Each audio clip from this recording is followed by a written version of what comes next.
আল্লাহ বলে বন্ধু সে যে অন্ধকার থেকে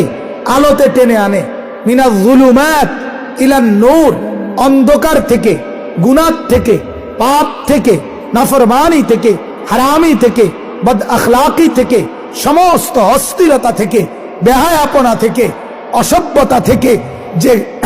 আলোর দিকে, নামাজের দিকে, সেজদার দিকে, জিকিরের দিকে, তাকওয়ার দিকে, ইখলাসের দিকে, ইয়াকিনের দিকে, তাওয়াক্কুলের দিকে, জান্নাতের দিকে যে টেনে নিয়ে আসে, আল্লাহর কসম তাকেই বন্ধু বলে, তাকেই বন্ধু বলে, তাকেই বন্ধু বলে। যে মদ খাওয়া শিখায়, জুয়া খেলা শিখায়, নারী দেখা শিখায়, উলঙ্গ ছবি দেখায়, নাচ দেখায়, এই রকম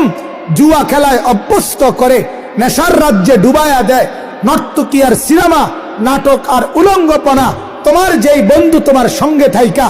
মোবাইলে দেখায়, তোমারে ডাইকা দেখায়, তোমারে জুয়ার আড্ডায় নেয়, মদের আখড়ায় নেয়, নর্তকীর কাছে নেয়, বেহায়া কোনো মেয়ের সাথে প্রেমের সম্পর্ক করায়া দেয়, কোন উলঙ্গ অসভ্য নারী রাত্রি গভীরে তোমার সাথে কথা বলার জন্য সুযোগ করে দেয়, আল্লাহর কসম ওইটা বন্ধু না, ওইটা শয়তান, শয়তান, শয়তান ওইটা।